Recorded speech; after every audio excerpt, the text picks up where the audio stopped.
Good evening, ladies and gentlemen. It's me, PD, back with another Carlisle Cult Cinema Club Presents. And this week I'm joined by the fantastic Allan Bryce, owner, editor, writer of Dark Side Magazine, Infinitymagazine, an all round top bloke and gentleman of horror, of British horror, shall we say. Um, Nice to have you here, Alan. It's lovely to be here. Great description. The only legend I know is King Arthur, so I'm happy to be in that company. Well, I always like to do a kind of big intro like that. Big, you know, I don't think people do stuff like that anymore. Everyone's just a bit more reserved. You just So, repeat my guest this week. Sorry, we couldn't get anyone else, so we got this guy. no, no, not at all, not at all. Um, it's a pleasure to have Alan on here. I've been reading Dark Side on and off since it came out. I remember getting the first issue. I was well chuffed that there was a new horror magazine, British horror magazine, knocking about. I'd seen Skeleton Crew, but yours was much better. Um, so yeah, and as I say, I've been reading it on and off and picking it up in the newsagents ever since, and it's a cracking magazine. Same with the books you've released as well, the video nasties ones and the cannibal ones and the zombie ones. Yeah. I've got most of them, to be fair. I did lose the video nasty ones in the floods back in 2005 when I lost just about all of me collectibles and Mm. built it all up over the last 20 years again. But yeah, it's a pleasure to have you on the show. Thank you. Thank you for inviting me. No, no. Thank you for sharing the Stuart Morris interview. Without that, I wouldn't have you on the show.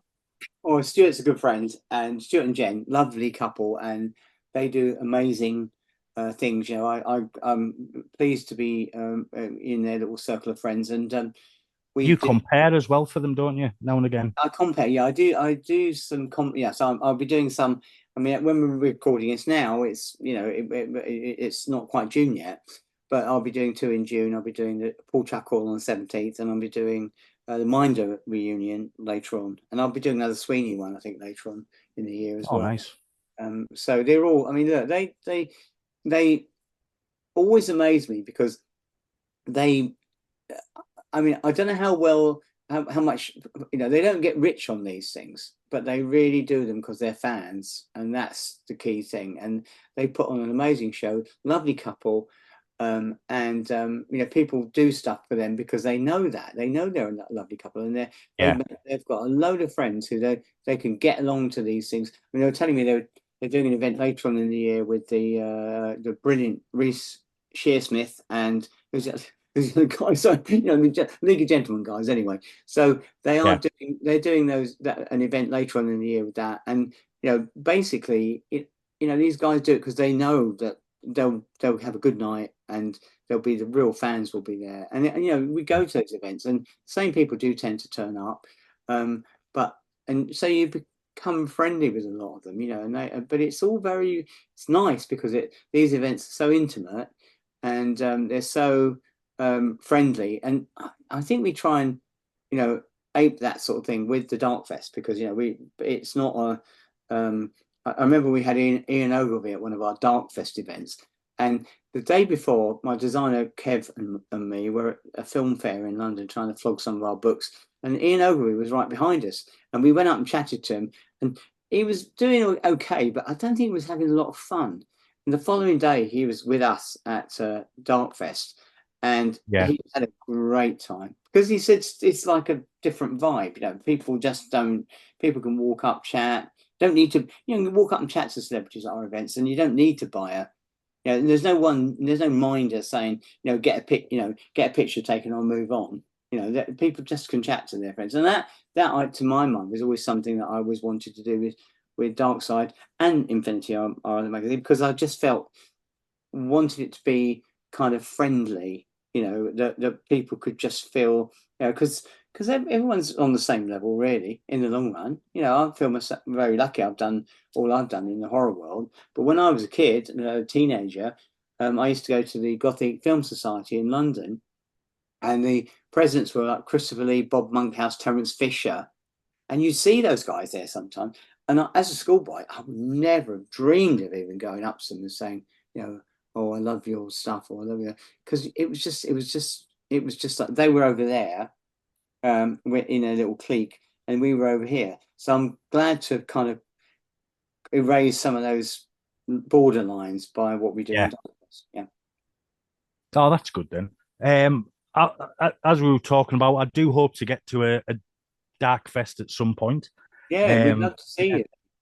It would be great. So I'm going to go right back to your beginnings. And I've got to ask, what was the first written piece you had published? And what was the publication? Well, it's a funny story because I was working. I think people who read our magazines know I worked for Waitrose for many years, and I was like a department manager there. And I went through. I think I was their youngest fruit and veg manager at the age of 17 when I got my job in Banstead, Waitrose, and it was actually the busiest shop in the whole of the Waitrose chain, which was amazing. And it was quiet when I got there on the Monday, but I didn't realise that when later in the week it became so manic because it was so small, but it was manic, you know, because there was so many people piled into it. And I remember I met my first wife at Waitrose when I was working in Waitrose in Epsom, and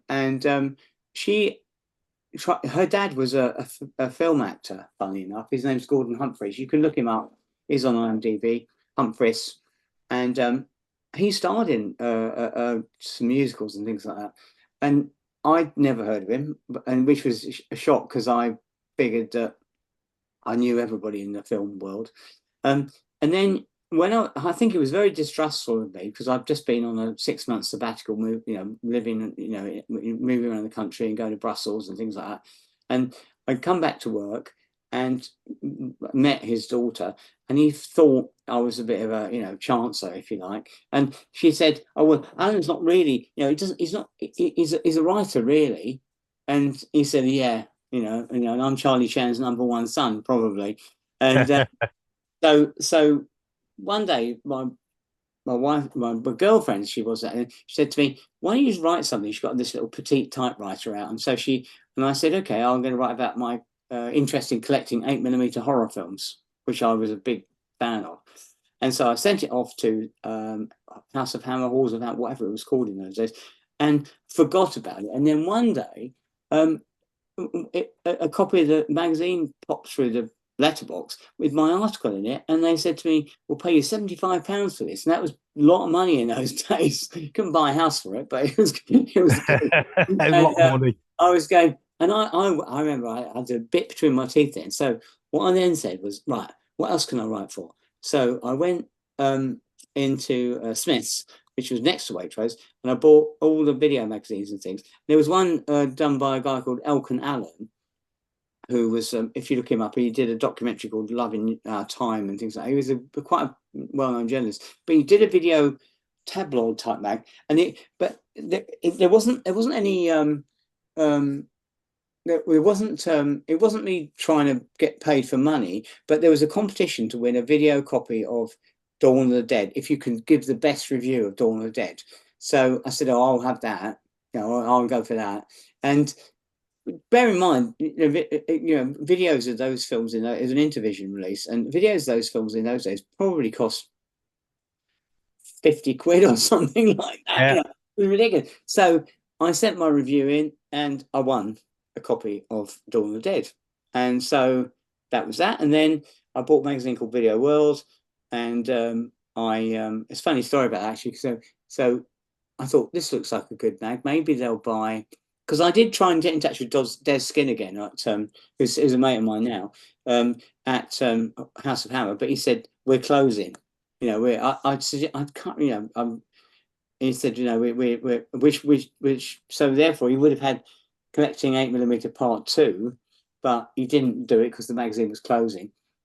And so I got this thing. I said, I in the meantime, there was this company in Godalming who suggested they might be interested in a book of horror reviews. So I sat there at that typewriter, and I wrote hundreds of horror reviews and took it along to them and plonked it down. And they said, "Oh, this is great, this is great."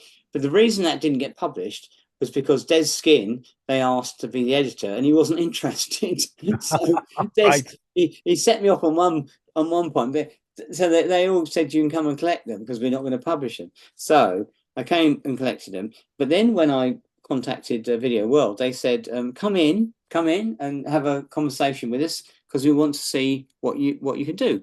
So I bought this big chunky lot of reviews and said, I can write reviews. These are all my reviews. And but in the meantime, while the weird thing about this company that published Video World was they also did Fiesta and Nave, which were girly magazines. And my wife was waiting in the foyer, and they led her off to be photographed as a reader's wife. And it came out, and she said to me, they asked me to take my clothes off, and I said, "Well, they probably thought you." Anyway, never mind. She didn't do it. And then she said, and then I said, "How much are we going to pay, by the way?" And she goes, "Don't even go there. Don't even go there." Anyway, but this is the key thing. So they said to me, "Oh, we've got 12 people who want to write reviews for us, and we'll take the best one we like." So I wasn't home free, and I said, "What am I going to review?" And they said, "We'll send you something." And so they sent me a film called Aguirre, Wrath of God, the Werner Herzog film. So I did my review of that, and on that basis of that review, I got the job of being regular reviewer. But I was up against 12 other reviewers at the same time. And then I became, and they said to me, "We don't want any features from you." And I said, "Look, American Werewolf is coming out on video. Can I do you a piece on werewolf films?" And they went, "No, we don't want that." And I said, "Oh, I'm going to send you it anyway." Send it to them, and then they went, "Yeah, we like this, we'll publish it." And then I kind of just like persisted, and before too long, I became their number one feature writer and everything, And they even gave me things to do, like interviews. I went to interview Robert Ginty and Fred Williamson for a film called White Fire, and they liked the interview so much. They said, "We've sold it to Fiji Video Today," which is a magazine in Fiji about video. Fiji. And then they said, "That means you get an extra £75." And I was going, "I love this." I was working at Waitrose. I was just doing this stuff. So essentially, it just snowballed. I was in the right place at the right time, but also, it was a thing that the whole video that period of time, these late 70s, early 80s, was just the video nasties were coming along, and people were companies were taking out adverts for things like Driller Killing. It was before the video nasties really, they clamped down on them, because we all know that they were not prepared for certificating sort of video these horror films that were. So I was, but I having read all these things in Fangoria and all these other things, I kind of, because before the internet, I knew that nobody. So I wrote a piece on Wes Craven all those years ago. Nobody knew who Wes Craven was, but me reading Fangoria and knowing this stuff, it became something that in the UK it was interesting. I was in the right place at the right time to do really, really well. And I must admit, I was very, very lucky. Nowadays it's really tough for people to make a living in print journalism. Back in those days, I made a very so much so that I had to give up my job at Waitrose in the end, because I just, with tax reasons, really involved me. I had to be.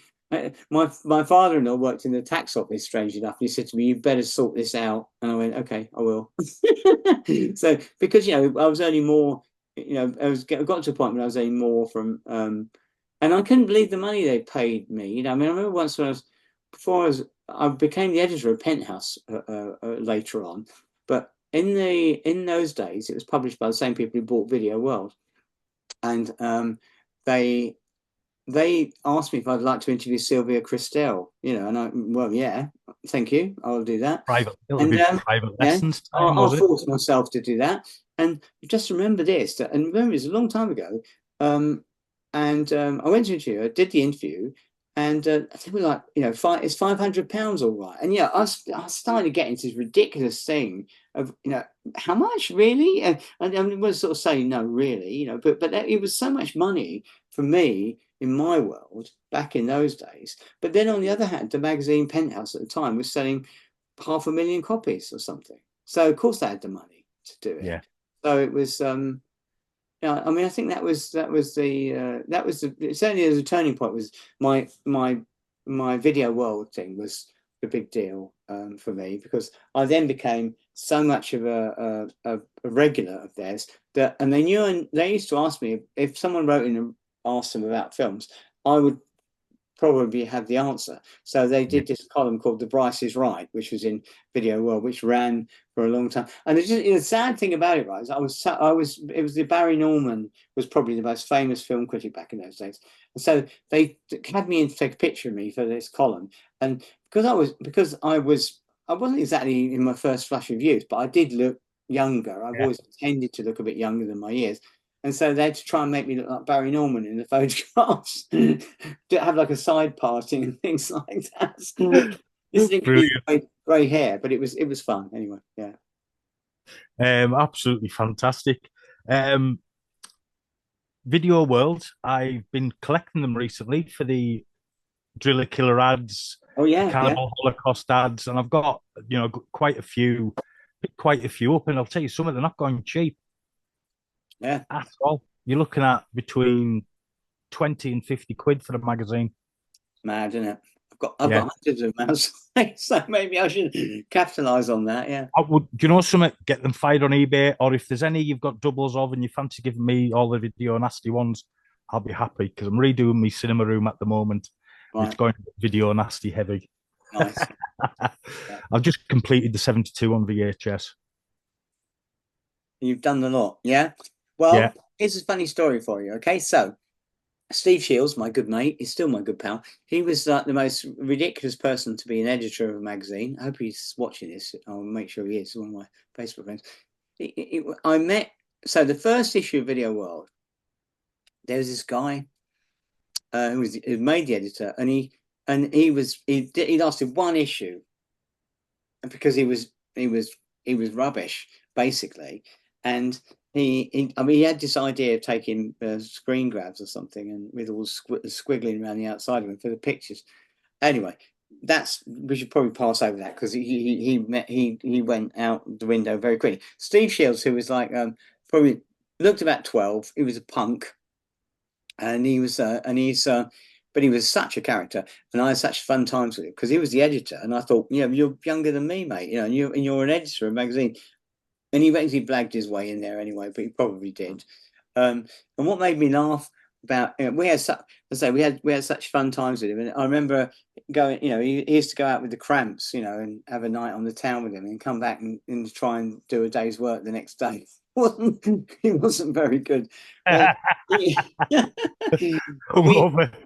he had all these crazy ideas for doing stuff. But but when we started doing the mag together, I mean, I think we were such a good, combination. I don't know, I mean, as I say, he probably shouldn't have been in the job, but it was just a laugh doing. I mean, I think that's the key thing about when you want to do it. Even when I worked for Waitrose, I had a great laugh working for Waitrose. I have loads of stories that I tell people in my editorials and things, and they have all these sort of. I mean, I just remember so many funny stories about working for Video World that once, for example, we were in a meeting, and Steve suggested, "Here's me a big suggestion, and why don't we give away a letter opener with every issue of Video World?"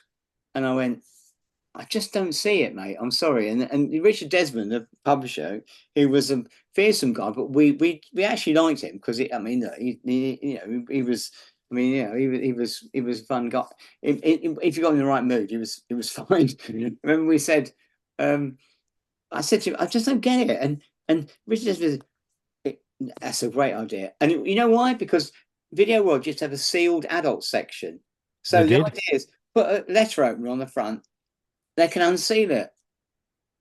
they thought it was genius. And I went, oh, I don't get that. But And they anyway, still fine. had one when it was DVD World as well. Still the sealed. Well, that was my thing of when Video World folded. I did it for another guy. I can't remember his name now, but he wanted to make it into more of a porn magazine, and I wasn't really crazy on that. And we did it for a while, because it's take the money, isn't it, and run. Yeah. And but and then after that, I had a mate of mine, Steve May, still a good friend of mine, very, very good journalist, editor. And funny enough, he did. I can't remember what it's called now. It was published by Highbury, Highgate Publishing, Highbury Publishing in Kentish Town. I went up there for a meeting with him, and he said, "Why don't we going to do it? Why don't we do like a DVD World, like an adult with adult stuff in as a supplement to this magazine?" So we did it. And also another good friend of mine, Anton van Beek, who writes is a very good reviewer, and he writes for us now. He was working on it as well. I think it was assistant editor or something. But our magazine then became did so well that it became a magazine on its own, DVD World, and then it became and then we took it out, and then we took it as a regular thing. And Kevin, my regular designer, came in to work on it, and that went for quite a long time. But ironically, the company went bust, even though they were worth millions. They were probably worth 40. They were probably worth 47. Well, I remember one day someone said to me, "This company is worth 47 million," and then we found out the following day they owed 48 million or something. So that's the way the world, that's the publishing world as it was, as it is, probably still is. So that went by the way. And I have this good friend of mine, John, we call him just John, is John. He's a very good pal of mine, and I do this Royal magazine for him now. But back in the day, John bought DVD World, and so I did it for him, and that was under my encouragement. So that's how I worked with him. But then his company went bust, and so the magazine's gone down the drain. And people say to me, "Why don't you bring back DVD World?" And I said, "Well, it's a different world, isn't it? A different world. So it's streaming or something. I don't know, but." And the whole point about that mag, and that was the good thing, the weird thing about Video World, is that the original publishers used to do Nave and Fiesta, but Video World had no adult in it at all, because I believe the chairman or the publisher or something like that used to basically want to keep his adult stuff to one side. Do you know what I mean? You didn't want. Yeah. So when we started putting adult stuff into Video World, and it was my suggestion, actually, I have to say, that it became, because I like writing the adult reviews in a kind of carry-on style, because that was the key thing. It was like, you can't review an adult movie seriously. No, you can't. You know what it is, and you know what you're going to say, about it. So the idea was, I used to use as many like euphemisms as I could and make it funny for people to read, because that's my style. I just prefer to do stuff that's funny. And I don't consider myself a great writer under any circumstances, but I know a good joke when I hear one. So, and I tend to do that, so that, and certainly I did that, even if you've got old issues, that that, a lot of it was down to the fact when I was reviewing these adult films, I was doing them in a humorous fashion. There's no point in saying this happens, that happens, etc., because that's ridiculous. And that kind of style got me regular columns in Mayfair magazine, Penthouse magazine, Razzle magazine. I was doing these under different names, this slightly ridiculous names like Richard Head. I think Wayne King. I'm sorry if Wayne's listening, but we have actually got a subscriber called Wayne King. So I don't know, but that's just one of those things. Sure, he's a lovely guy, but I just it's just the joke names we used to come up with was so ridiculous. And my friend Chris, who was my publishing mentor, right, he was the one I used to write for him on Video Today and Photo Play, and so you mentioned Skeleton Crew, okay? So here's the story. right. So when I what happened was I used to work for a company called Argus Specialist Publications, and they were the ones who was, I did Video Today for them. Well, I didn't do it. I mean, I was the main contributor, and so Chris Adam Smith, my great pal, still to this day, he used to say to me, "Oh, I don't know how much longer this is going to go on," that sort of stuff, and but then he suggested I do a Video World clone for them called Video X. Have you ever heard of that? No. Oh, look it up. So anyway, so I had to do it under another name, and I did it under the name of Bradley Storm, which is That's a Chris's. odd name. If It's you a ever heard great it. full name. So Chris said to me, "Do it under the name of Bradley Storm because Bradley's because that was his name when he was writing stuff." So I did it under the name of Bradley Storm, and we went to a lot of issues, 20 or something or more. I don't know how many. Anyway, I was doing it for a company, this Argus, and they moved out of Golden Square in Soho, and they moved to Hemel Hempstead. And one day I got a call from the big boss at this company. I was down on the low down. I didn't expect to be meeting him, and he called me.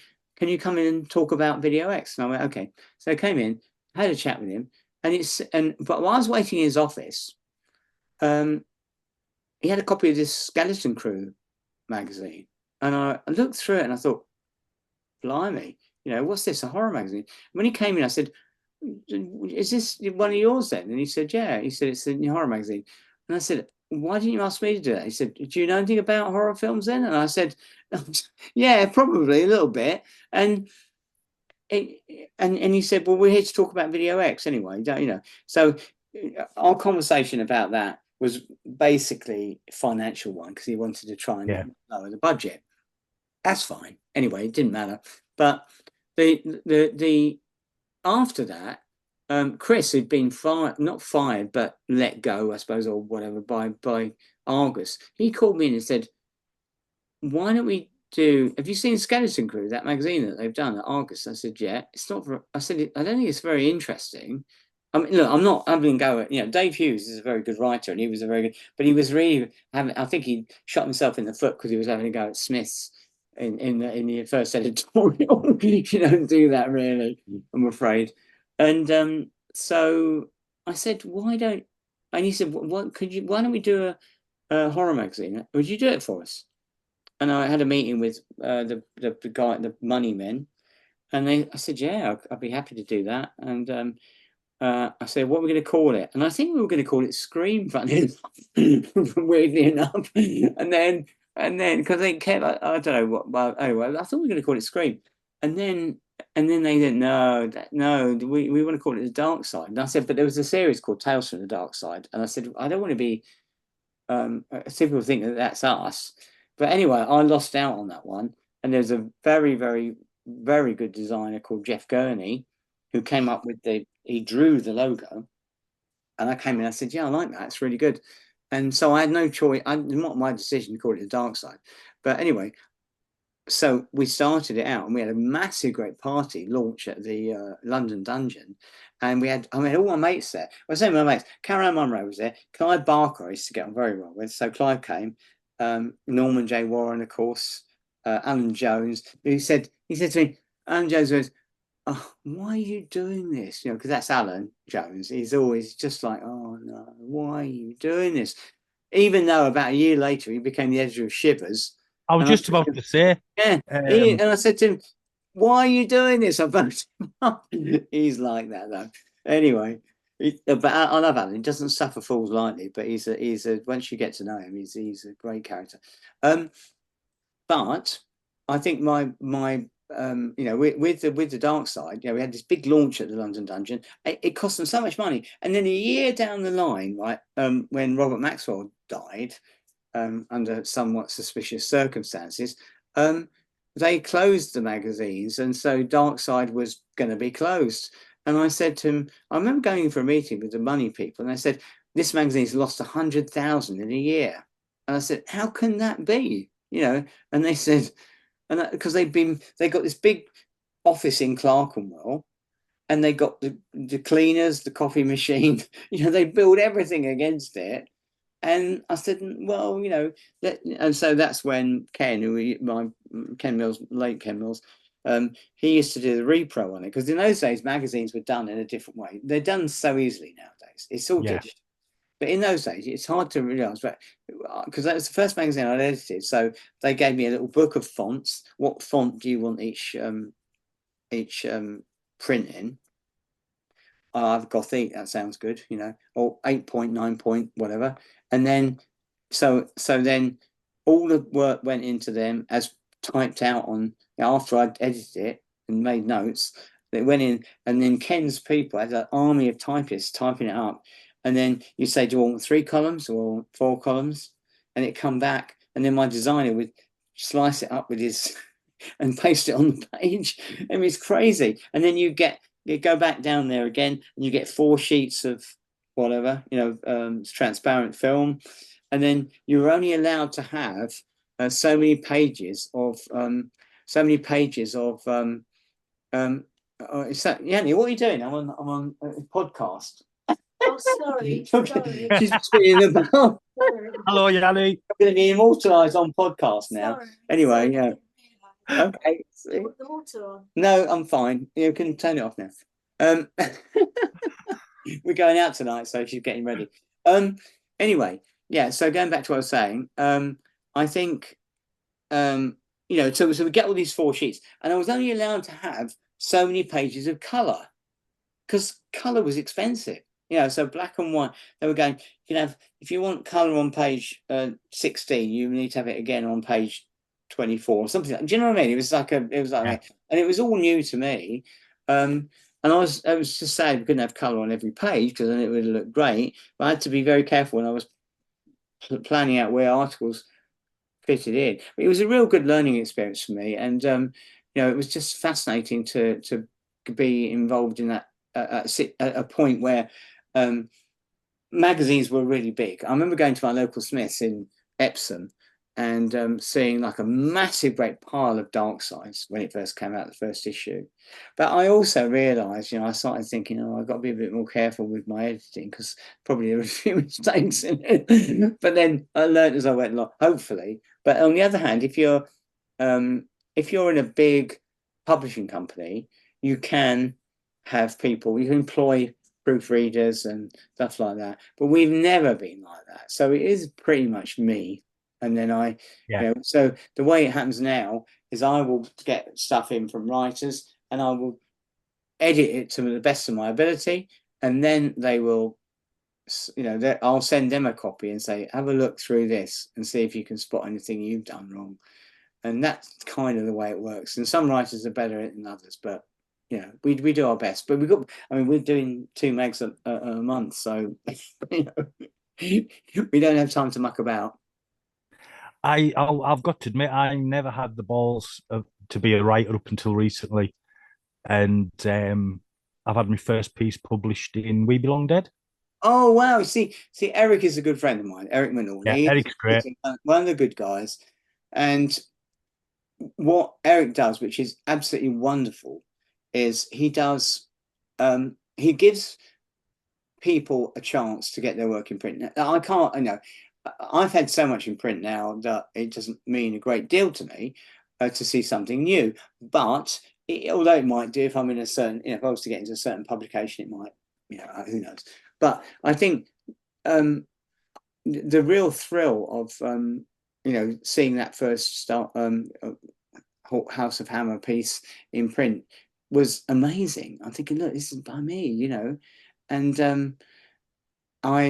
and so when Eric gets Eric's will publish a lot of people stuff that he sent, that a lot of people that Eric discovers have gone on to really good things, and there are a number of good writers who Eric has used, who turned up in the dark side as well. I'm not saying I'm a better judge of what's a good bit of writing than Eric is, but I think Eric will freely admit that he's had he's got a range of writers ranging from really good to maybe not quite so good, but they'll edit them. Darryl Buxton, who's a very good writer himself, is a very good editor as well. And I know that, we all know that as editors, that we will look at something and say, is this publishable? And if it is, that's fine. I mean, we pay not very much, but we do pay for our writers, and our writers really do it for the love of it more than anything else. And I have a lot of friends in my writing team, people that I value, who I've known for donkey's years, like John Martin and people like that. I mentioned lure John back into the fold, you know, because I think he'd given up a little bit, and now he's still one of my favorite writers. And there are a lot of other people like what's his name, Clive Wilson, but it's a good friend of mine. And oh, sorry about that. It's a doorbell going. It's the ring doorbell. Oh my god! It's all right. You've heard my dog's back and probably. No. All right, Holly, stop it. Quiet. But anyway, yeah. So what I'm saying is that that, you know, Eric, if Dead Skin had not published my article in House of Hammer, I probably wouldn't be where I am. I'll probably be a retired Waitrose manager now. That would be it, you know, because I think you need someone to give you the encouragement. And yeah, I mean, no, maybe not, because I do like writing, so you know, it's a fun thing for me to do. But I just think that you know, there are good writers, there are great writers there. I mean, if you're a writer, if you're a writer, it's good. You know, if you can actually put something down on paper or on your screen or what something, you know, I mean, we live in an age where, you know, go on IMDb and 90% of the reviews up there are not written by writers, they're proper writers. They're just people who go, oh, I paid my money to see this film, so I'm going to tell you it was shit or it was great or whatever it was, you know, and they don't need to put it in any other way. And then you've got your people. I mean, look, bear in mind, when we started Dark Side, I had Alan Frank, one of my great pals, and who was a big part of my childhood. Mark Commode and Kim wrote for us. Kim's still writing for us now. And a lot of writing, you know, I love like David McGillivray, good friend, great writer, does pieces for us. There's so many of those guys. John Hamilton is back in the loop now. He's one of my favourite writers. But there are so many. I don't want to not, but you know, but Eric has given us a lot of really good people, and he continues to do so. And you know, and I will always look at you know, submissions from people, just in case, because there will be great people out there writing stuff, and yeah, you know, they need the break. And okay, they're not going to get rich from writing for us, but if it gives them a kick to have something in print, you know, in a widely distributed magazine, then I think that's reward enough, you know. And as I say, we do pay, but it's lovely to see. So your piece has been in print now, is it? It has. It was in the Dracula issue, and it was on the last voyage of the Demeter. Oh, fantastic! Which was a great film. Yeah, yeah. Yeah, I thoroughly enjoyed it. Why it wasn't, you know, bigger than what it was, I'll never understand. Well, I think we're living in an age where, and it is a great film. I think we're living in an age where the actual marketing of a film can cost more than the making of it, and so therefore, if something is not, you know, shows that it's not particularly well received, they won't spend that extra money to market it. But I still don't know why they didn't put it out over here. Ridiculous. But you can still buy it anyway. It doesn't matter. You know, you can still get a copy of it, which I did. But you know, it's like the world of horror has changed so much over the years. You know, I mean, I love all the old horror movies. I love, yeah. You know, my dad used to say to me, "Oh, if you've been through World War, you wouldn't like horror." And I said to me, "You know, weren't through it either. You were about 17 when it was all over and done with." But I didn't. But he didn't like that very much. But I really think that you know, I do like gory horror films. I've got, you know, Texas Chainsaw Massacre is one of my favourites. It's not that gory, really. No, I was going to say there's very little gore in it. The original one. But, you know, I love the spooky stuff, City of the Dead kind of movies, you know, with all the drama. And I do like, I love the old, you know, people, one of the things that is always a standing joke is my love for the Ghost Train, the Arthur Askey film from the 40s, which I do really like, actually. Which I do, but the Ghost Train is like based on a stage play, and I do enjoy it because although Arthur Askey is extremely annoying in it, I just like the idea it's shot during the blackout in World War II.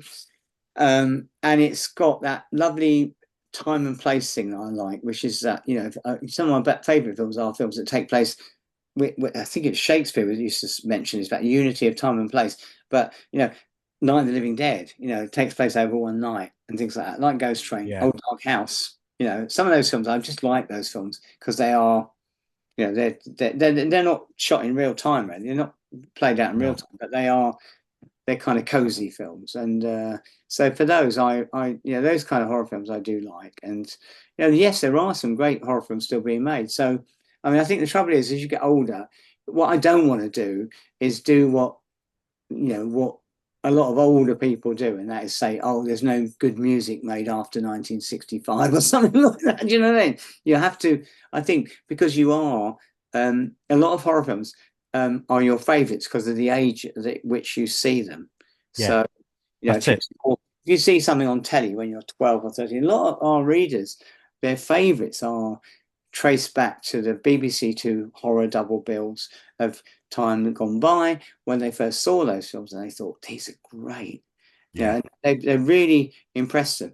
Eric, as you know, Eric Minowan, you know, he might be having electroshock therapy for it, but his favorite film is Trog. And you know, we always, it's a standing joke because we go out with Eric and we have this sort of thing, a little group called the Gentlemen of Horror, and we meet up at this place called the Jugged Hare in Victoria, and then go on for a curry afterwards. And it's a great gathering together of all the people who you know, we all like horrors. And Graham Humphries, you know, joins us. Graham's a great character. Peter Fuller, he does the Vincent Price walks, and you know, they're good friends for years now, and they would go to all these. And you know, it's wonderful also to go to these Phoenix events. And Maggie Smith always goes as well. You know, Maggie's an amazing lady, and She is. yeah, She really is. she's so sweet. She still looks beautiful. You know, she just, I like to think she's a friend now. You know, I've got her on my phone book. If I wanted to phone her up to invite her to anything, I'd just phone her up. So, but you know, and a lot of these ladies who come to our Hammer events, it's weird now to think that when I was a teenager, that, you know, imagine I'd ever know the likes of Maddie Smith and Caroline Monroe and all that. You know, it's just ridiculous. You know. I just had a similar conversation with Madeline Smith saying, you know, I grew up watching Liz and the Hammer Glamour and all the rest of it, and I'm getting to talk to you, and it's fantastic. You know, I had crushes on all these girls. Well, she's still as amazing, and she's really, really, really funny. And I'll tell you what else I like is Linda Marlowe, because I used to love Linda Marlowe in the Big Zappa films, and she is such a character now. She's like 84 or something. She looks amazing. I've seen her at lots of events. I did a like an extras piece for her recently. We filmed at the Cinema Museum with Stu and Jen. And I also got along Amy McDonald. Remember her? Well, maybe not. She may be a bit too young for that. But she was like a cat. She was in a series called At Last, the 1948 show, and she was always known as the lovely Amy McDonald, and she was just hilarious. But Linda was there because of Lindsay Shonteff connection. Yeah. Talking about Lindsay. You know, you know, it's great to meet these people, and that's why doing the Dark Fest has been a great pleasure because, you know, the first one, remember, it cost us, look, well, first time we rented the cinema, it cost us many thousands of pounds to rent that cinema for a day because you know, it really does. And so when we were looking at it, and Yanni was saying, well, we need to sell so many hundred tickets to just cover our costs, you know, and then we've got to get the guests along and all that. And I said, we'll do one, and if it doesn't work out, we won't do any more. And people were saying, you know, I announced it online, and everyone was going, you know, no, none of these events ever make any money. But scarily, the first one did make us a relatively small profit, but it did well. And everyone since has climbed. So the last one was the most expensive, but then we paid out the most to get Linnea Quigley over. This year, we've got Adrian King coming from Friday the 13th. And I think we have got Michael Berryman coming as well, which will be a nice one. Oh, very nice. And a lot of other people who have not been with us before. last time round we did a 2-day one, and my good friend Eileen Daly came along on the Sunday. She is such a laugh, so I might try and get her along on Saturday this time, because I think more people need to meet her. She was she is such a like a force of nature. She's so funny. I've seen her in a few films, and I'm friends with her on Facebook, so I know what you mean. No, she is just genuine. Yeah, there is. But over the years, it's funny because one of the years at one of the early ones, I think it was maybe number 2. Lindsay Drew came along, and I knew Lindsay. Lindsay was just a good friend. She used to write for Video X for me. She was and I said to her, why don't you come and have a table here? And she goes, no, we want autograph from me. And I said, you'd be surprised. And she did come along and did do very well, for a later one. But she, on this occasion, she bought, I think her friend Craig bought a ticket for her. She came with him, and but they had a great time. And Marianne Morris, lovely girl. We also might hope to get Anolka along, who was Marianne Morris's co-star in Vampires, which would be nice to reunite those girls for yeah. But you know what? It's just, I always have this thing every year where Yanni goes through, well, don't go mad spending all this and spending all that. And so I'm always, on the one hand, I'm trying to go, but if we don't get really good then she says, and I think, she might even be right. She goes to me, well, people know now that it's such a good day, such a good event, that they just come along anyway, no matter who was there. And I think she's probably right, because I do know a lot of people who come along just spend the day in the bar, don't watch any films. They just have a great day, and buy a few bits and pieces and all that. And I think so. She could very well be right, and that's why. I mean, we always have our Hammer friends along, like Pauline Peart and Caroline Munro and Maddie and Martine Beswick. If they're around, they'll just come, because they if we, in fact, they'd probably be upset if we didn't invite them, so they will always be there. But I just got to make sure. This year I had crammed everybody in, and at the last film did you show this year? We showed Living Dead at the Manchester Morgue, which had nobody. Actually, funny enough, that was just one I just wanted. No. What films are you showing this year? Oh, what films I shown this year? Sorry. Sorry. Well, if Michael Barron comes, obviously we'll show Hills of Eyes. If Adrian's coming, so we're bound to show Friday the 13th, aren't we? And I was trying to think, somebody from Beyond the Grave. I can't remember somebody who we were going to get from that. I can't remember now. There's a few people still outstanding who we might get. I'd like to get, see, Britt Eklund has done a few things like this, so it'd be nice to get her for The Wicker Man, because she's done it. But sometimes I'm told, it's going to cost 3,000 or 4,000 or something, and I go, well, that's just beyond, we just can't do it. But ironically, if they came along, they might make 3,000 or 4,000 in signing. But I can't. It'd be stupid to sort of do that. And I think we have to realize that there are some people. Jenny Linden's coming, who was in Nightmare and things like that, Hammer's Nightmare. So I don't know, but I don't know if we're going to show that or not. But so there are, and maybe Isabel Black as well. So yeah, I mean, I don't know. I'm just throwing names at it, but I do know we have a lot. We have a wish list, obviously, of people. I'd like to get Susan Penhaligon, in which case that would be From Beyond the Grave. Yeah, that's such a good film, and she'd be a good one.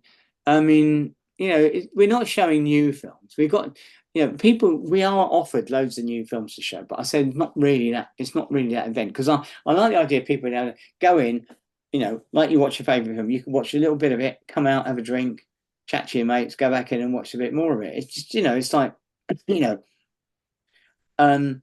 the one new film that I probably will show if we do get a chance to, is my mate Tony Marden has made this film, Witches of the Sands, which has been all over the place. And I get murdered in it twice, and I'm in it with Ian McCulloch. And Ian says to me, I'll be there if you're going to show it again, because Ian's a great guest. And we're waiting to see it.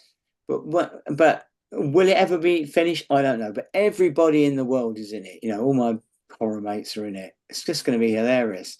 I ask about it later on, because I am looking forward to seeing it myself.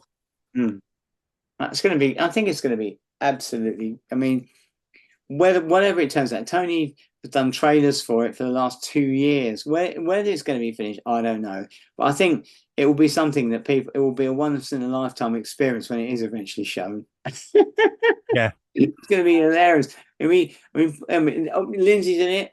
I went to do a day down in Whitstable filming where I got murdered, and I did and Pauline Peart was there, Lindsay was there, and then I went down to do some filming in another day, and it was funny because I was doing the stuff with Ian what's his name, McCulloch, and we were getting on so well, and we were having a right laugh, and I said to him, and he said to me, "Can't we get Allan in this film as well?" I said, and Tony said, "Well, he's already been killed."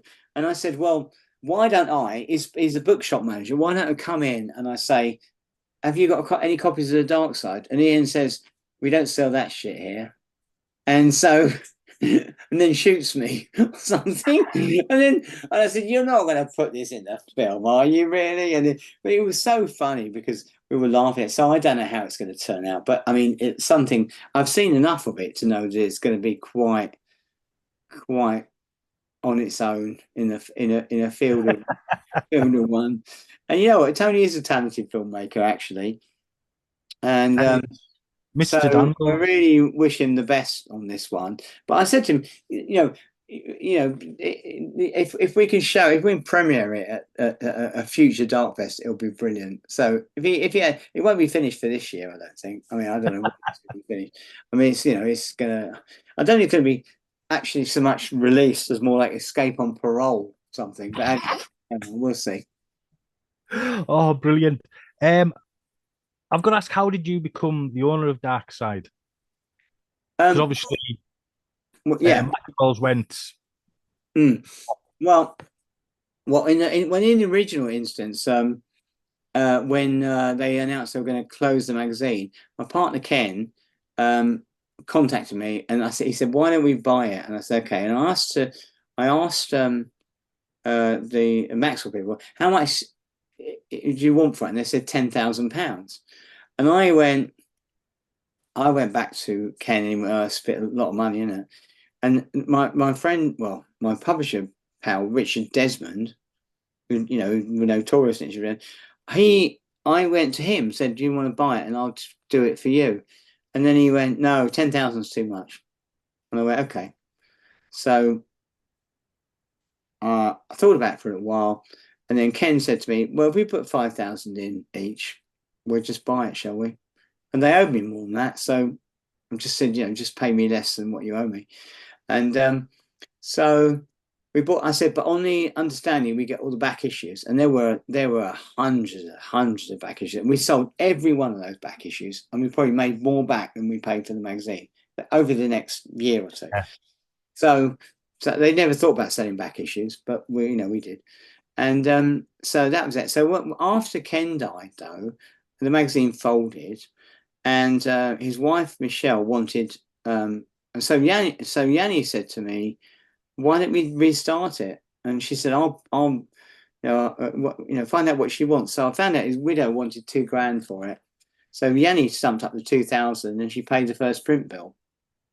And so she got that money back out within about 6 months, and then we were off and running. So really, that's how I came to actually properly, physically own it. Yeah. Not until 2011 did I actually own it in conjunction. And I wasn't married to Yanni then; she's my partner. And now we're married. Obviously, married in 2015. So now it's a family business, really. But back in the day, it wasn't. And I have to say that my publisher pal I do Royal Life for, John Reeves, he wanted to buy it, and I said to him, and Yanni said to me, "No, it needs to be like a family business, otherwise it's not going to work." And she's absolutely right, because if we didn't do it as a little cottage industry, then it would not work. I mean, there's a famous story I've mentioned that about 5 years ago, maybe 4 years ago, I was approached by a big publishing company. We won't mention their name, but they offered me, they wanted to buy Dark Side, said I could still be the publisher. And I went, no, I'm not going to sell it. And he kept saying, if they offer us $1 million, we'll do it. And I said, they're going to offer us $1 million, are they? I said, I'm not even going there, you know. She would have done. And then this company who I didn't want to sell it to, I said to me, you won't make enough profit out of it because it's a small mag, you know, you won't make enough profit. And they started their own magazine, which I can tell you is called Horrorville, actually. And that it lasted 3 issues or something, or 4 issues. And then they canned it. So that's what would happen to Darkside. If I'd taken their money, whatever it was, you know, I mean, I don't know, it might be, you know, it doesn't matter what it was. If it was 100,000, it wouldn't have been worth it for us, you know. So that was that. And so therefore, and you only need to look at this thing. I mean, we are the best-selling horror magazine in the world, and I know some others might claim to be that, but you know, patently that's not true because we're published, you know, 12 times a year. There is no other horror. I don't know what other horror magazine is published 12. And if you can't sell more by selling double, you know, by putting out double the amount of issues that anyone else does, then you know you're doing something wrong, aren't you? And we certainly wouldn't be spending them. So a lot of the other magazines are saying, oh, they're number one this, number one that, doing 6 magazines a year or 4 magazines a year. Well, we're doing, you know, we're taking it, and we're not just doing 12 mags, we're doing 24 mags, and we're doing Infinity as well. So like it's a sausage machine to turn them out. Our friends in America who do Scary Monsters, they do a great job, and they say, we don't know how you manage to carry on doing this amount per year. And I said, well, it's you know, we have a system and we work, you know, we work to it, and we work that far ahead. I mean, today I was working on, I think, I can't remember now, I think in October issues today. Right, bloody hell. So yeah, so you know, so I just, you know, I'm working so far ahead, because we also hope to do Infinity and Darkside annuals this year, which you know, will be a mixture of really rare stuff from the early days and brand new stuff, like 100 pages, probably could sell them for $9.99 or something in the shops. Because our distributors have been asking us to do that for a long time. So, you know, we probably will do that. We better produce than anything else. We just reprinted our Italian horrors book because that's sold out. And we have, you know, some good books coming up later in the year. I can't really talk too much about that, but one of them I can tell you is a John Carpenter book. All right, excellent. Which we've had for a while, and you know, it's really well written, and just some films of John Carpenter type thing, and that's probably going to do well for us. Oh yeah, completely. I mean, Eric does loads of books, and I'm impressed by you know how he turns them around. But we have our own, and it's like people are doing books a different way nowadays because there's Amazon printing, and you know, that's fine, but that's print to order. You can't lose money on those really because they're print to order, but you can't really make a decent amount of money on those. So we just, you know, ours are always, and sometimes it surprises me how well we do on books. So the most surprising one was our Amazing Movie Posters of Thailand book. That in the end, I printed 1,000 of them, and I was selling them at £35 each. And if you bought them in America, it'd be £60, and they're gone. You know, they're just sold. But I've got one myself. Yeah, well, it's a fantastic book. So, you know, and we know that, you know, we had to spend the money to print it. It cost a lot of money to print it. But on the other hand, you know, I mean, it's something we may revisit at some time and do some more. But I think it is a risk, you know, because you're spending £10,000-12,000 print bill, you know, and that's a lot. You know? Yeah. And you just have to hope that. But the Darkside is a good shop window to sell things, so that's our big benefit. You know, I mean, I get books sent to me from everybody, and I think the books that the British publishing are better than the ones that the Americans are publishing, only because not written wise, but I think, you know, production wise, our books look great. You know, I mean, we just got this House that Hammer built Volume 2 from Wayne Kinsey. His books are amazing. Steve Kirkham does an amazing job designing those, and who also does Eric's books. And you look at those and you think, wow, you would never get a book like this published in America, or it would cost, I don't know, stupid money. And the only problem we have now is the cost of postage and trying to get our stuff around the world, and that has got beyond a joke. Our magazines cost a fortune to post out to. For example, Australia. A single issue of Darkside posted to Australia is £8.25 if you use Royal Mail. I mean, that's people saying, oh, why are your subscriptions so expensive? Well, you go, well, what's 12 times £8.25 for a start? That's 98 quid, say, and then you got the cost of printing the magazine, and then takes up to over 100, and the money that PayPal take off or whoever you're using from your initial amount. So you end up giving somebody a year's sub, making about 8 quid. In Australia, and you think that's just ridiculous. It's not a business model, so people, it doesn't matter. We're on sale in those countries, but it just takes a little while to get there. But luckily, I think people are, and we have got a lot of loyal subscribers, and we are looking at other ways of getting the mags over there, which hopefully, because we don't take 3 months to get there and do economy in a way. We want to get there reasonably quickly. So we are experimenting with slightly different models. But I think post office has got a bit greedy. Royal Mail got a bit greedy with what they're charging, And every time it goes up, I was thinking the other day that when we started all this, I think it cost us about 99p to send a magazine out in the UK. It's £1.60 now. So things have gone up ridiculously. But it's great that we've still got a very good subscriber base, and I think that's what keeps. That's always good. And it is a very popular magazine, and I think it always will be. Well, I hope so. I mean, we've still got a few more years in us yet. I mean, my mate Dick Clemenson, he's talking about wrapping up Little Shop of Horrors, which is one of the great horror mags. So we keep going while we've got the interest. And I mean, look, we're not, we've got so much stuff, really good stuff that is waiting to be printed. Sometimes I get something in, I think, oh, this is really good. I'd like to put it in the next issue, but it'll have to go in November or something like that. Yeah. But that's it.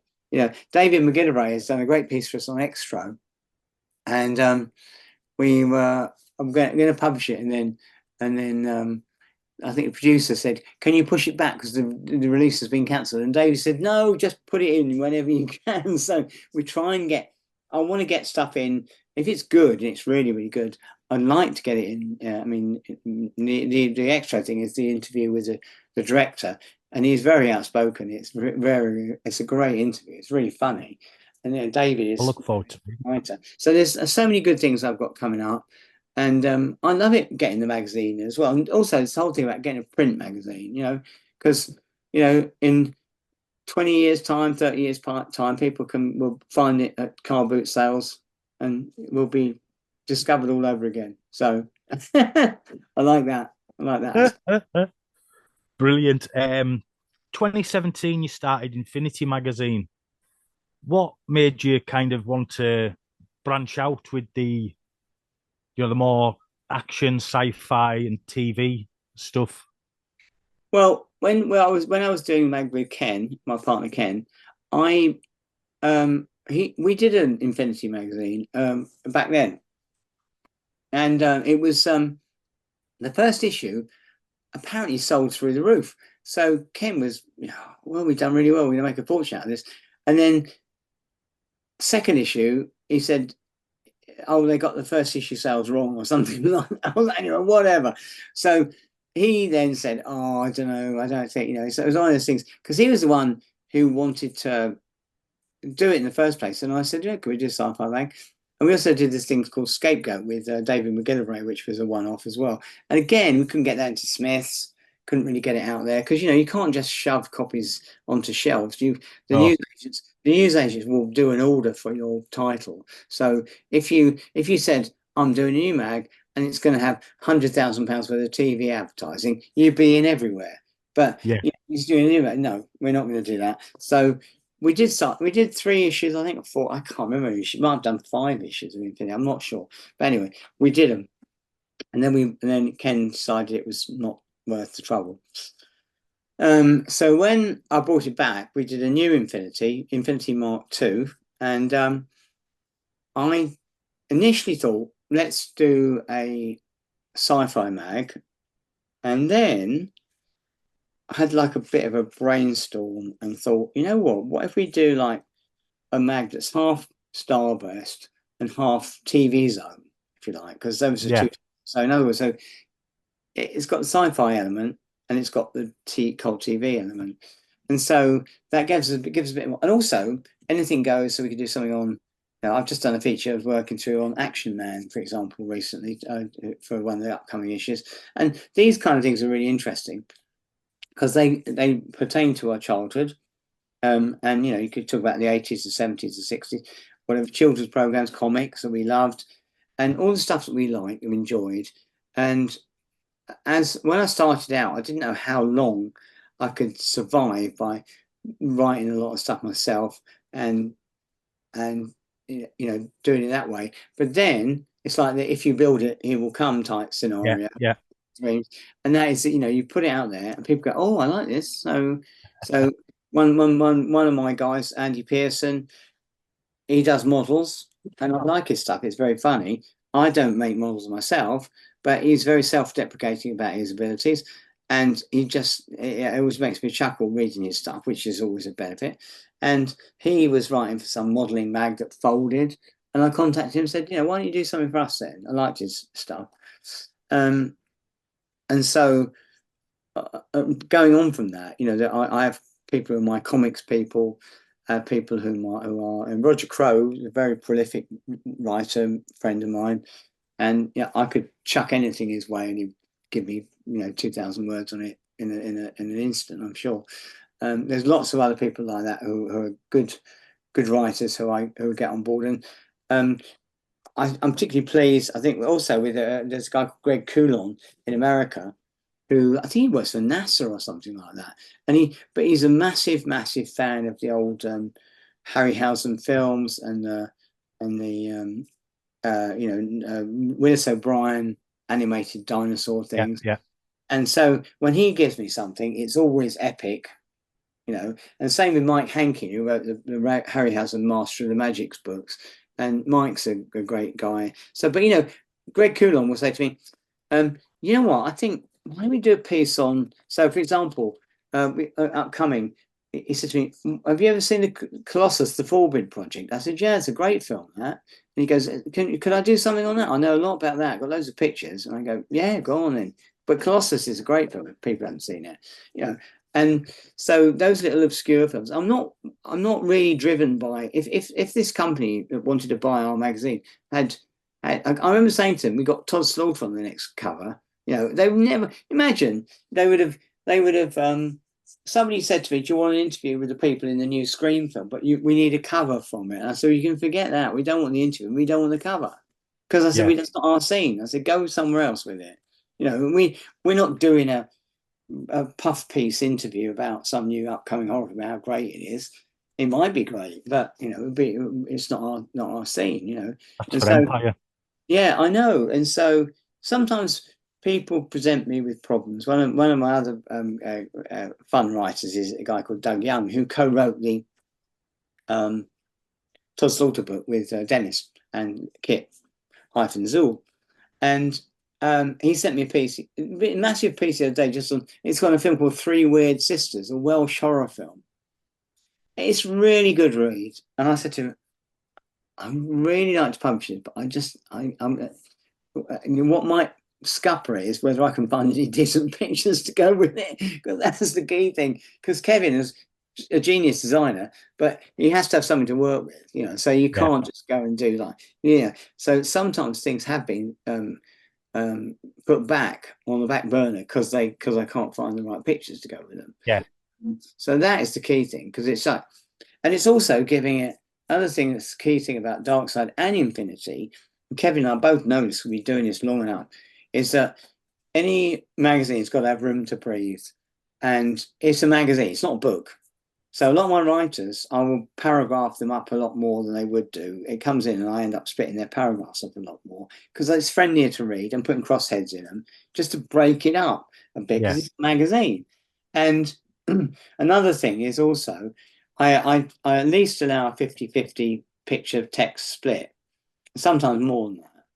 because in other words, it's 3 pages of text. It needs 6 pages or more in the magazine to give it that reading space.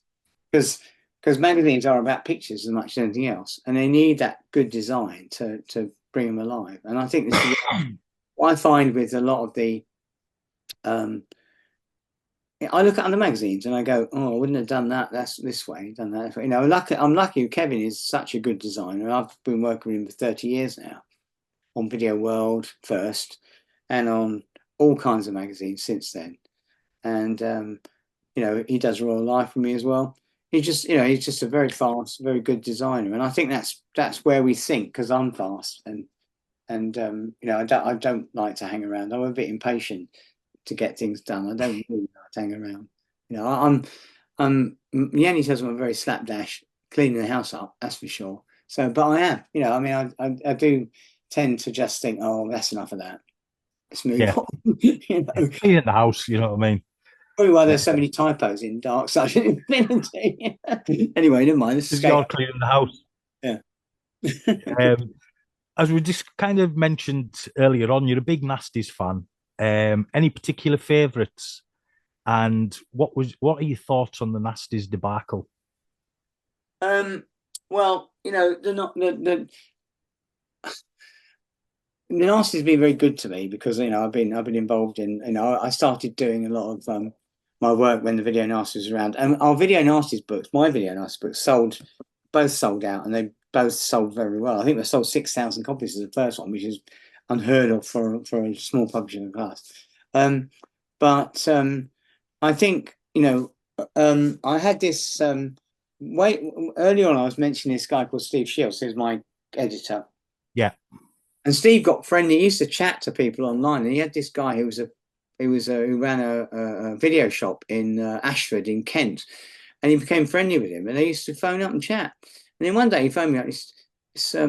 This guy, he's on the phone. He's in a panic. He's rented out Driller Killer to some like 12-year-old, and his dad's found it and come down. Says he's going to get the police to come down and raid him.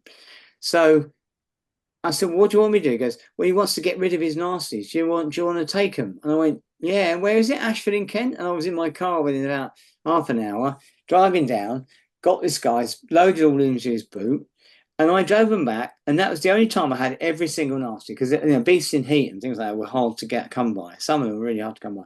Yeah. I watched a lot then. That's when I watched the whole lot. And sadly, he asked for him back after about 2 years later. Yeah, I know. You can't do that. But I had them, and also I loaned the ones I did have. I loaned to Jonathan Ross for his show, and never got them back. So there we go. That's it. Jonathan Ross now wants them. He probably got my nasties, yeah. So anyway, so what happened was that I just went on a binge and watched them all, but you know, you realise, don't you, that some of them are absolute rubbish, like garbage. Yeah. I mean, yeah. If you honestly think that something like Mardi Gras Massacre, for example, with a bit of plastic, stomach, heart transplants or whatever they're doing, and you know that Mexican one. Well, there's so many. Yeah, that's right. Yeah, not the bloody apes. And there are so many of them that are not good at all. And then on the other hand, you've got the powerful ones like Last House on the Left. We all love Zombie Flesh Eaters, the uncut version, of course. I mean, you know, not the Living at the Manchester Morgue, the uncut version, and even Contamination. I quite like it. There's got obviously balloons, but I still quite like that one. And that got a 15 later on when they redid it. Yeah. So there are some quite powerful ones. Possession, I think, was a nasty. Was it? Yeah. That's obviously a very good, strong film. So there are a bunch of them that are very good. Cannibal Holocaust, great film, I think. Cannibal Ferox. It is fantastic. I still like that, Cannibal Ferox, even though it's not a classic, but I think it's enjoyable, and the effects are amazing. So there are a bunch. It'd be difficult to say. Well, certainly the one that impressed me most was Zombie Flesh Eaters when I saw the uncut version, because I'd seen it at the cinema in cut, and suddenly you were seeing something totally different. So I think that and some of the zombie films, you know, I think the Beyond was on there, was it? That was a great film. You know, and with with all the years that have gone past, I can't think what was on there and what wasn't on there. But I do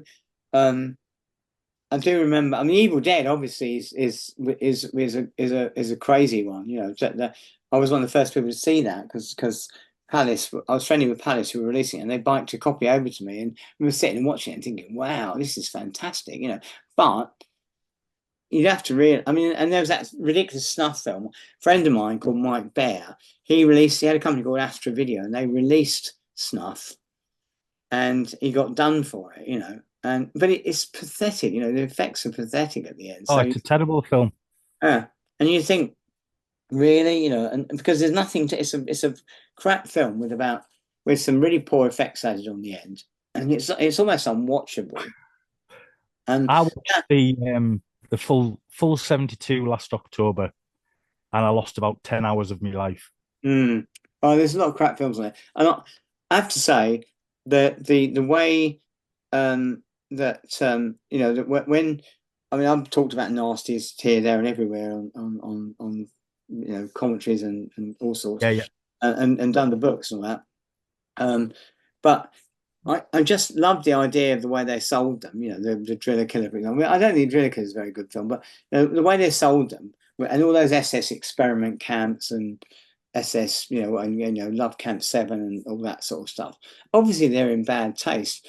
But in 1975, pardon me, I went to visit my sister in Belgium, in Brussels, and I walked around the corner, and there was this massive, great cinema poster for Ilsa, She-Wolf of the SS. And I said to my sister, I'm going in there to see that. And when I came out, I was thinking, oh, this is the films they make in Europe. This will never be shown in the UK. And I don't think it ever has been, are released here. Like New York Ripper, same thing. These films now, but they should revisit a lot of these things because the effects, while good, are not up to the kind of things that they do nowadays. Oh. And it's like, but then I grew up in an era when Frankenstein and the original one and the original Dracula were X certificates, and King Kong was an X certificate. So you've got to figure out, really, those films are X certificates. I mean, nowadays, if I showed my kids those films, they would just go, "What?" I mean, youngsters nowadays would never sit still for something like, the original Frankenstein meets the Wolfman, something like that. They realise they're just people in monster masks having a punch up, and it's fine. But my kids, certainly when they were growing up, they used to say, "Show us a really scary film, Dad." And I remember once my daughter Jade had a sleepover. She goes, "Got something that's going to make us all jump." And I took them up Exorcist 3, which has got that great scene with the shears in it. Remember that? Which I remember when I saw it, I thought, "Oh, that's a scary scene, that." And they came down and they went, "What a load of rubbish." And I said, "What?" They said, "We were just getting so bored with it. When that bit came along, it didn't make us jump at all." And I went, "Oh, God, I don't know." And there were schoolgirls, 12 or something like that, trying to make them jump. But it's not, it's just, I don't know. But you know what? I mean, I love horror. We it's a great thing that brings us all together. And when we did our first Dark Fest, Yanni said to me, "There are going to be a lot of old fogies like you." I didn't take that very well, but I knew what she meant. And then I said, but horror keeps you young, so I reckon there's going to be a lot of young people around. And I have to say that I was pleasantly surprised. There were a bunch of older people around, my sort of age, but and older even. But on the other hand, there are a lot of people I know in my gentleman horror friends and them who are in their 30s, 40s, and they still have a great love for Hammer and old Universal horrors and things like that. And so it's something. It's a thing, you either appreciate it or you don't. And I mean, my daughter Amber, she's a big horror fan, but she's a big fan of like Shudder and A24 films and things like that, and stuff that, and something a little bit more, which I understand that. So, but then sometimes I will show her, and what I'm really pleased about is she's now got a new favourite in Charles Bronson films, because I've been showing her a lot of Bronson films. So you can't go wrong with that, can you? Really? And you cannot go wrong with a bit of Bronson. The Death No. Wish films, even up to part 5, which is terrible, I still watch them often. Well, she's I- watching. Yeah, she watched. Yeah, and we watched this thing called The Sympathizer, which is Robert Downey Jr. It's on Sky. It's very good, and it opens with a big Bronson scene. So she was delighted with that. That's I'll have to have a look at the thing Sympathizer. she loves, like A24 films and Charles Bronson. But and she loved The Mechanic. We watched that the other night, which is a cracking film. Yeah. Yeah. Oh, I mean, you can't beat. I mean, White Buffalo and The rare one, that. or, Yeah. or Death Hunt. Oh Death yeah. Hunt. So Yeah. Death Hunt, excellent. They are lesser known Bronsons because they were kind of like not maybe as popular as his sort of vigilante movies. But look, I mean, I love Chatto's Land. Yeah. I particularly like Mr. Majestic. I just always I love watching that every so often. And they made up with a break, and because I'm a big Jerry Goldsmith fan, Breakheart Pass and Breakout, two of his good movies that I really enjoy. But yeah, a lot of those old films, and it's like, people often say, "What's your favorite horror film?" It's not really possible to say what's my favorite, but certainly, the influential ones would be things like Witchfinder General and Night of the Living Dead and stuff like that. I have a big it's my designer friend Kevin. He loves The Shining, but I'm not a big fan of The I'm Shining. not a fan of The Shining either. And I saw it when it came out, and I thought it's good, but it's not really brilliant. And I also liked the other one he loves is Blade Runner, and I went to see that when it came out. Wasn't really impressed. And I would admit I can be wrong, but I went with a mate of mine to see The Thing when it came out, John Carpenter's Thing, and we were both disappointed in it. I know it might sound strange now because I know it was really grim and gruesome and all that, but I just felt the characters weren't well developed enough and things like that. So that was that. But I think from my point of view, I mean, sometimes you're wrong. You go and see a film and you go,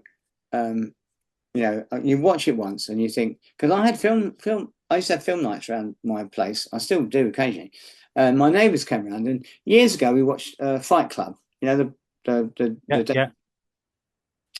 And nobody liked it. I liked it, but nobody else liked it. Years later, I remember the same people, and they were talking about Fight Club being great. And I said, well, hold on a minute, what's changed now? You didn't like it when you first showed it to you. And they're going, well, don't remember that. I said, it's just like, is it because you've read that it's a brilliant film now, or you watched it again and thought you've missed something? Yeah. Certainly my impression of the Carpenter Thing has gone up over the years. There's no doubt about that. I've seen it a few times and really got into the vibe of it. But the time I first saw it, I wasn't not massively impressed by it. It was a very different film to the first version of it, Thing from Another World. See, I like the Thing. The original Thing, I got my daughter to watch it, and I said it's really snappy. It's got that overlapping dialogue that Howard Hawks like, and it's really fast moving. But she said no, but the new version is better. And I said, well, not for me, but that's everyone's taste. I still love the original. I think I watched it last year. Just right. It is great. It is great, but it's I don't know. Right, now for the question that might surprise you. Mm-hmm. Tell me about your love for the excellent, because I've just watched it this morning. How I spent my summer vacation. Yeah, somebody reminded me that it was called Deadly Roulette at cinemas, and that's absolutely right. I was a big Robert Wagner fan back in the day because he used to be on It Takes a Thief, and was he in the Name of the Game as well? I can't remember now. Maybe he wasn't. But anyways, It Takes a Thief certainly. And I never saw Banning, which is the one that's coming out in Australia, so I'll be quite interested in seeing that. But I remember seeing Deadly Roulette, How I Spent My Summer Vacation, as a second feature, something like that. It's probably a Carry On or something. I might have seen it. No, it was I see it written down when I was looking at about it. What it was doubled up. It was with. on the second feature, Deadlier Than the Mail, maybe, or something like that. I don't know. It was something anyway. Whatever. It was a second feature in one of those rank releases, and it came out at the cinema, and I was really hugely impressed by it. I just think it's just one of those little unique films that slip through the cracks. It's such a good, well written, and fun. I mean, yeah, it's a TV movie, but it's got a lot. It's got a bit more production value in your average TV movie. And I haven't seen it. I don't know. I've not looked up to see if it's available to watch on YouTube or anything. It But is. It's on yeah, YouTube. That's where I watched it. it's a good film, and it's like there was somebody says we got an interview recently with a guy called W.D. Richter, who did Invasion of the Body Snatchers remake. He also did Adventures of Buckaroo Banzai, wrote that. Excellent. And he also did Big Trouble in Little China, and a number of other films. Brubaker, the prison thing with Robert Redford. A lot of good writing stuff. And but one of the ones that I remember most of is another one that I just sometimes I think, I haven't seen that for donkeys yet. I wouldn't mind watching that. Is a film he did make called Slither with James Caan. Not Slither, the horror movie. It was made in the it was made around the time of Steelyard Blues, 70. Oh, it's maybe made in the 60s actually. But anyway, I was suddenly thinking, he wrote Slither, and Slither was just one of those films that all my friends loved. It was like a very laid back road movie, which didn't really go anywhere. It was strange for a road movie, but it was very funny and it was really well acted, and the characters were great. And it's one of those things like one of my favorite films is Two Lane Blacktop. And Two Lane Blacktop is an art house movie, and I'm not a big art house movie fan, but I loved that film just because when I was watching it, it was almost like you felt you were in the film. You were just. Yeah. So there's one bit they arrive at a town before everything opens up, and they just sit around for ages, and you sit around with them, and you kind of feel that you're getting in with the vibe of the film. And I think that's the same with some of these films, and some of these things like this, How I Spent My Summer Vacation. They're just films that I think the reason why I was impressed by that so much was because if you go and see, certainly in the old days, you go and see a double bill. And I know I just seen a head pop round the corner. She's hurrying me up because we're going out tonight. We're really done. But it's just that when you used to go and see a double bill, right? The main feature was the thing, and sometimes you find the main feature was okay, and then the second feature was, you know what, that's pretty good. And that I think nowadays we're living in an age where everything's so hyped up and everyone knows so much about every film they're going to see beforehand that now there aren't many surprises awaiting people. So if you go to cinemas, it's usually just going to see one film, and it's either good or bad. But I think sometimes and that's why I'm going to see that film when I first saw it, I was very interested and suddenly realised that. This was a really good little film that you didn't expect. You might not have even sat through it. You might have thought, I'll just go and I've seen the main feature and that's it. And I think that's what I like about films like that. And it's a shame there's not much. You can't really discover films like that anymore. Not like you used to in the old days. But everyone knows about it. I remember my daughter Amber to see a film called Gone Girl. Have you ever seen that film? Do you know something? I haven't. I just didn't fancy it. No, well, I remember going to see it, and after coming out of it, it's got a twist ending, and Amber goes to me, "Oh yeah, but I read the review beforehand, and I read all about the ending." I said, "Why did you do that exactly? What's going on? Imagine all people have done that with Psycho back in the day. It's not good to read too much about it, and I hate reviews where people give you the whole plot. That's one of the things one of my pet hates is when people get the whole plot. Like sometimes when you read reviews in some of the posher publications, because they're assuming you've seen it and you want to read an intellectual review of it. Well, no, I haven't. I don't want to. I'd rather go and see what happens at the end. I don't want anyone giving me clues of what's happening. That's why even when I do a feature on an old film, I try not to do the whole plot. The first Amicus book, the guy wrote it, Jonathan. He had full synopsis of each film, and when I did my version, I took those out because I thought I can describe the plot without giving it all away. I know we've all seen them, or most of us have, but let's just keep the mystery for those who haven't. Yeah, I mean, we done an Amicus rough guide to the Amicus Films podcast, where I went through every film. And when I got to the bit where it was going to be the twist, I'd go, But there's a twist in the tale, and I wouldn't give them what the twist was. You've got to watch the film. There's a twist. Yeah, that's a good idea. Yeah, I think so. I think so. That's what you got to do. Anyway, yeah. So is that, are we, I think I've got one more, really. go on then? You've been a talking head on so many docs, Mhm. but you've now started to act a little bit. We touched on it briefly earlier on. So you've been in the fantastic video shop Tales of Terror, Mhm. which I thoroughly enjoyed watching. I've got a Blu-ray of that. And then obviously Witches of the Sands is coming out whenever that comes out, which we talked about. Is there any more we've got due for Alan on the Treading the Boards? Not really, but I'll tell you, there's one little final story, right? Years ago, there was a friend of mine called Elazar Cabrera, and he was he was friendly with Eileen Daly. He used to do a lot of stuff, and he shot a film called Demon Soul. I think it was that 1995 or something like that. Right. And I was in that as a psychiatrist. And the reason I'm on IMDb in it, but they spelt my name wrong, so I don't crop up in it at all. I'm an Allen with an Allen.